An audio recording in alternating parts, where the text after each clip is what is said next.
이 시간 말씀은 베드로전서 2장 4절서부터 9절입니다.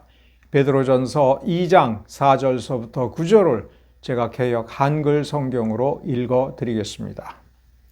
사람에게는 버림바 되었으나 하나님께는 택하심을 입은 보배로운 산돌이신 예수에게 나아와 너희도 산돌같이 신령한 집으로 세워지고 예수 그리스도로 말미암아 하나님이 기쁘게 받으실 신령한 제사를 드릴 거룩한 제사장이 될지니라. 경에 기록하였으되 보라, 내가 택한 보배롭고 요긴한 모퉁이 돌을 시온에 두노니 저를 믿는 자는 부끄러움을 당치 아니하리라 하였으니, 그러므로 믿는 너희에게는 보배이나 믿지 아니하는 자에게는 건축자들의 버린 그 돌이 모퉁이의 머릿돌이 되고 또한 부딪히는 돌과 거치는 반석이 되었다 하니라. 저희가 말씀을 순종치 아니함으로 넘어지나니 이는 저희를 이렇게 정하신 것이라. 오직 너희는 택하신 족속이요 왕 같은 제사장들이요 거룩한 나라요 그의 소유된 백성이니 이는 너희를 어두운 데서 불러내어 그의 기이한 빛에 들어가게 하신 자의 아름다운 덕을 선전하게 하려 하심이라. 아멘. 하나님의 말씀을 읽을 때 우리는 하나님께서 왜 이런 말씀을 우리에게 주셨는가? 성경 말씀을 왜 우리에게 이렇게 인쇄된 책으로 주시고 읽으라고 하셨는가라고 하는 것을 생각을 해야 됩니다. 책은 책이지만 읽으라고 준 책이 아닙니다. 읽고 믿고 행하게 하려고 우리에게 주셨습니다. 읽고 이해한 대로 행함으로써 하나님께 나아가는 그러한 통로로 우리에게 주신 것입니다. 읽는 것만으로는 소용이 없습니다. 읽고 알고 믿고 그 믿음대로 그대로 행하는 것이 하나님의 목적입니다. 얼마나 잘 믿느냐가 아니라 행함으로까지 나아가서 참된 알미 되고 열매가 있는 알미 되는 것이 하나님께서 바라시는 것입니다. 예수를 믿느냐, 예수를 믿으라 라는 말을 들을 때 예, 나는 믿습니다, 이렇게 입으로 대답하는 것은 시작에 불과합니다. 그 삶을 들여다보면서 하나님께서 너는 나를 믿는구나, 이렇게 하나님께서 기쁘게 칭찬해 주시는 그 자리까지 우리는 나아가야 되는 겁니다. 9절을 보십시오. 너희를 어두운 데서 불러내어 그의 기이한 빛에 들어가게 하신 자. 우리는 우리 스스로 어둠을 벗어나서 빛으로 들어가지 못했습니다. 9절은 뭐라고 쓰고 있습니까? 너희를 어두운 데서 불러냈다고 쓰고 있습니다. 우리는 어디에 있습니까? 빛 가운데 있습니다. 이 빛은 어떤 빛입니까? 기이한 빛입니다. 신비로운 빛입니다. 놀라운 능력의 빛입니다. 요한복음 1장에 빛이 세상에 왔으되 세상은 그 빛으로 나오지 않고 어두움으로 더 깊이 스며들었습니다. 우리가 아직도 세상에 속하는 존재라면 우리는 빛으로 나올 수가 없는 것입니다. 빛을 압니까? 빛을 모릅니다. 그러나 빛으로 나와서 빛 가운데 기뻐하고 즐거워하고 행복을 누리는 사람들이라면 그 빛을 압니다. 그래서 베드로는 기이한 빛이라고 하였습니다. 기이하다 라고 하는 이 단어를 쓴 것을 우리는 공감할 수 있어야 됩니다. 어떻게 공감합니까? 베드로처럼 빛으로 나와서 그 빛 속에서 살아본 사람은 느끼는 겁니다. 이러한 사람을 성도라고 부릅니다. 여러분은 성도입니까? 여러분은 빛을 알고 있습니까? 여러분은 여러분의 양심에 빛이 비추어졌기 때문에 그 빛을 알고 그 빛을 찬양하는 존재가 되었습니까? 우리 스스로가 결단하여 이 빛으로 들어온 것이 아닙니다. 우리의 본성은 빛을 두려워하고 빛으로부터 멀어지는 본성이 있다고 사도들은 쓰고 있는 것입니다. 우리는 죄를 사랑했습니다. 죄 가운데 행하기를 기뻐했습니다. 죄 때문에 고통을 받으면서도 죄를 벗어나지 못하고 죄 가운데로 더 깊이 들어가면서 하나님을 미워하고 예수를 미워하는 본성을 가지고 있었습니다. 베드로가 그런 사람이었습니다. 예수님 옆에서 3년이 넘도록 말씀을 들으면서 그 말씀의 아름다움에 심취했습니다. 예수님의 제자로서 능력을 행했습니다. 예수의 사랑을 받으면서 예수를 위해서 목숨을 걸고 싸우겠다. 예수 홀로 죽도록 내버려 두지 않겠다. 싸우자 하면서 칼을 뽑는 그러한 용기를 가지고 있었으나 정작 예수께서 십자가에 달려 돌아가시는 그 과정, 그 진짜 과정에서는 베드로는 두려움에 빠졌습니다. 거듭해서 예수를 모른다고 고백하면서 살기 위해서 발버둥 쳤습니다.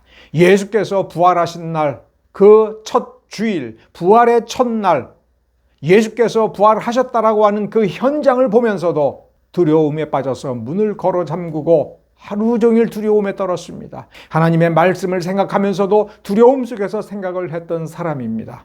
그러나 베드로는 지금 예수께로 나오라 이렇게 말하고 있습니다. 소아시아의 유대인 성도들, 이 땅 위를 살아가는 지금 우리와 같은 사람들 속에 여전히 두려움이 있는 것을, 그리고 막상 그 무서운 일이 눈앞에 펼쳐질 때, 고난이 눈앞에 펼쳐질 때, 핍박이 피부로 다가올 때에 우리들의 그 두려움이 이루 말할 수 없이 커질 것이며, 주저앉고 뒤로 물러나며 심지어 예수를 부인하는 그런 행태를 보일 것을 너무나도 잘 알기 때문에 그렇습니다. 인간이 이렇게 연약하다라고 하는 것을 자신의 경험을 통해서 너무나도 잘 알고 있기 때문에 그런 겁니다.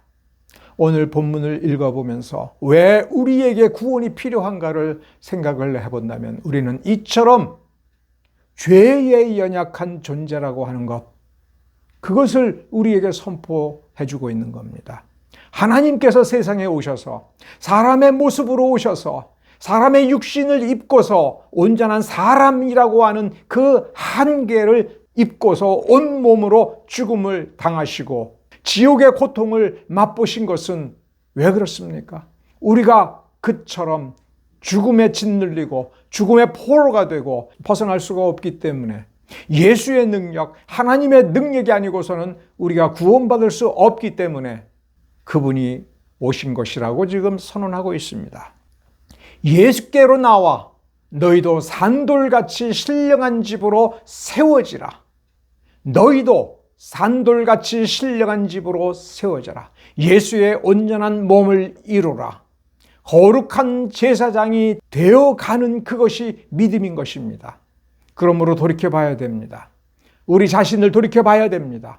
우리가 더욱 지혜로워지고 있는가? 하나님의 말씀을 바라보면서 더욱 지혜로워지는가? 지혜로운 사람은 지혜로운 선택을 하는 사람입니다.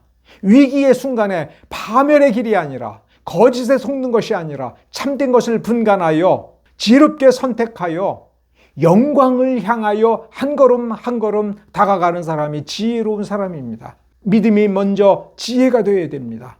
죽음이 아니라 생명을 선택하는 지혜가 되고, 생명을 선택했다면 예수 그리스도를 닮아서 영원한 생명을 누리는 복된 존재로, 거룩한 존재로 변화되어야 되는 것입니다. 그렇게 하기 위해서 예수께로 나아가는 우리가 더더욱 앞으로 나아가서 더더욱 예수께로 다가가는 것, 그래서 예수로 말미암아 하나님의 존전 앞에 이르러 자녀로서 부족함이 없게 되어가는 그것이 믿음인 것이며 믿는 자의 길이며 이 땅 위에서 이루어야 될 모습인 것입니다. 하나님께서 우리를 그렇게 만들기를 원하시는 것입니다. 6절과 7절을 읽어봅시다. 사람들에게 버려졌으나 하나님께로부터 택하심을 입은 보배로운 산돌인 예수께로 나아가면 우리가 이 보배로운 산돌과 똑같이 신령한 집, 예수 그리스도의 몸된 지체를 이루게 되기 때문에 그렇습니다. 하나님께서 기뻐하시는 거룩한 집으로 우리가 지어지고 완성된다라고 하는 것입니다. 6절에 이렇게 쓰고 있습니다. 내가 택한 보배롭고 요긴한 모퉁이 돌을 시온에 두노니 저를 믿는 자는 부끄러움을 당치 아니하리라. 저를 믿는 자는 부끄러움을 당치 아니하리라. 이 6절의 말씀에서 4절에 있는 예수께로 나오는 것, 그거를 믿는 자, 믿는 것이다 라고 정의를 내립니다. 거꾸로 얘기하겠습니다. 믿는 게 뭐냐라고 할 때 예수께로 나오는 것입니다. 예수를 무엇으로 알고 나아가느냐 할 때 이제 우리는 더 이상 예수는 나의 구세주요, 예수를 믿으면 구원을 받기 때문에 예수께 나온다라는 말을 우리는 더 이상 하지 말아야 됩니다. 좀 더 충실하게, 좀 더 깊은 영적인 그런 진술로 답하라고 오늘 우리의 본문은 말해주고 있습니다. 왜 예수께로 나와야 되느냐? 왜 믿어야 되느냐? 우리가 예수를 믿으면 우리도 보배로운 산돌과 같이 거룩한 집으로 지어지기 때문에 여러분은 그런 존재로 약속되고 있습니다. 건축자들이 버린 돌이라고 했습니다. 예수는 무시당했습니다. 조롱당했습니다. 예수께서 십자가에 달려 돌아가실 때에는 아무도 그들 가운데 어떤 누구도 와서 예수와 더불어서 예수는 하나님이다 이렇게 고백하면서 예수의 죽음에 동참한 사람은 아무도 없었습니다.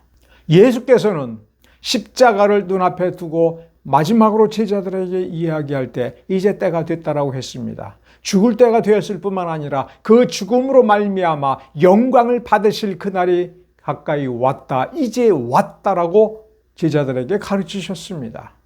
그 고난을 마친 뒤에 예수는 영광을 받으시고, 그래서 우리는 고백을 합니다. 하나님 보좌 우편에 앉아 계시다고.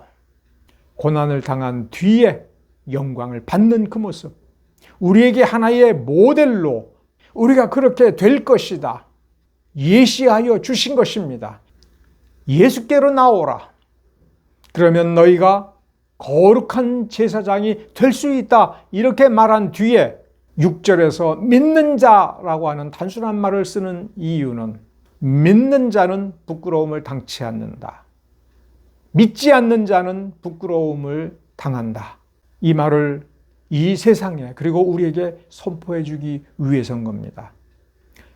6절의 말씀, 믿는 자는 부끄러움을 당치 아니하리라 라고 하는 말을 우리는 좀 더 깊이 새겨들어야 됩니다. 이미 믿는 자에게 6절 말씀을 주신 겁니다. 믿음이 있는 자에게 믿는 자는 부끄러움을 당치 아니하리라 라고 쓴 것입니다. 지금 부끄러움을 당하는 자, 지금 고난을 당하는 자, 지금 조롱을 당하고 왕따를 당하고 외로움과 괴로움에 던져져 있는 자들에게 믿는 자는 부끄러움을 당치 아니하리라 라고 할 때 진짜 수치, 진짜 부끄러움이 무엇인가라고 하는 것을 우리는 생각하면 된다는 것입니다. 생각합시다. 진짜 부끄러운 것이 무엇인가? 7절 후반부와 8절에 뭐라고 쓰고 있습니까? 믿지 아니하는 자에게 예수는 부딪히는 돌과 거치는 반석이 되었다. 이미 그렇게 되었다. 예수 그리스도의 십자가 사역으로 말미암아 예수는 우리의 메시아로서의 구속을 완성했을 뿐만 아니라 심판을 완성한 것입니다. 그 예수를 보라. 그 예수께 나온다면 상을 받을 것이다. 그러나 여전히 믿지 않는 자는 그 예수로 말미암아 걸려 넘어질 것이다. 이렇게 쓰고 있습니다. 심판의 본질이 어떻게 되어 있는가를 한번 보십시오. 예수께서 몽둥이를 들고 쫓아오는 것이 아니라 예수 때문에 스스로 돌뿌리에 걸려서 넘어지는 것처럼 넘어진다는 것입니다. 스스로 무너진다고 하는 것입니다. 이것을 자멸이라고 하죠. 그러나 믿는 자는 예수와 동일하게 예수의 변화처럼 변화되고 예수께서 신령한 집이 된 것처럼 우리 또한 그렇게 신령한 집이 되고 그렇게 완성되고 하나님의 거룩한 제사장과 같은 존재가 될 것이라고 쓰고 있습니다. 이것을 또한 9절에서는 기이한 빛에 들어가게 하셨다. 우리를 불러냈을 뿐만 아니라 그 어둠에서 불러냈을 뿐만 아니라 우리에게 구원을 주셨을 뿐만 아니라 기이한 빛이라고 하는 그 빛이 있는 세상이며 그 빛이 두렵지 아니하고 그 빛이 행복한 사람들이며 거룩한 집, 거룩한 나라를 이루는 것입니다. 우리는 9절에서 어느 한 어구를 놓쳐서는 안 될 것입니다. 기이한 빛에 들어가게 하신 자의 아름다운 덕을 선전하게 하려 하심이라. 아름다운 덕을 선전하게 하려 하심이라. 우리가 자랑거리가 된다는 것입니다. 우리 자신을 자랑하게 하는 것이 아니라 우리 주님의 그 아름다운 덕을 드러내는 본보기로서 우리 자신이 사용된다 하는 것입니다. 우리는 이 말씀의 뜻에 순종해야 되는 겁니다. 우리가 주인공이 되려고 하는 욕심을 버려야 되는 것입니다. 예수를 믿는다라고 하는 것은 나를 이렇게 변화시키는 그를 드러내게 하려고 하는 하나의 샘플로서 우리의 존재 가치가 있다고 하는 것입니다. 그것이 가벼운 가치라고 생각하지 맙시다. 우리 하나님께서 얼마나 놀라우신 분인가를 증거하는 증거물로서 우리 주님의 솜씨를 드러내고 찬양받도록 하기 위한 아름다운 작품으로서 이 땅 위에 존재해야 될 그 사명을 잘 감당하도록 이 순간을 잘 버티자. 이 세상에서의 삶을 아름답게 하자. 그렇습니다. 우리가 하나님 앞에 나아갈 때 내가 하나님께로부터 인정받을 자랑거리를 많이 손에 들고 가는 그러한 인생을 꿈꾸지 맙시다.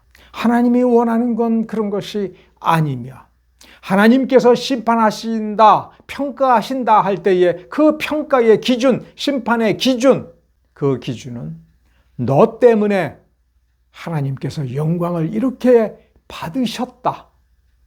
이미 하나님께 증거가 있도록 하는 것입니다.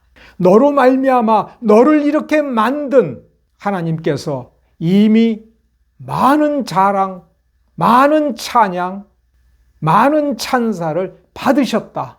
그렇습니다. 우리 변화됩시다. 우리 놀라운 삶을 삽시다.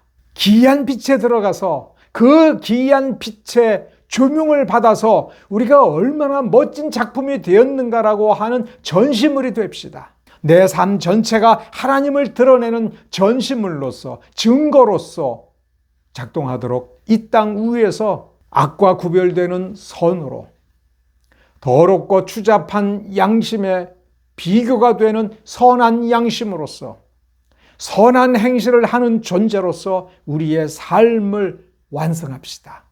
기도하겠습니다.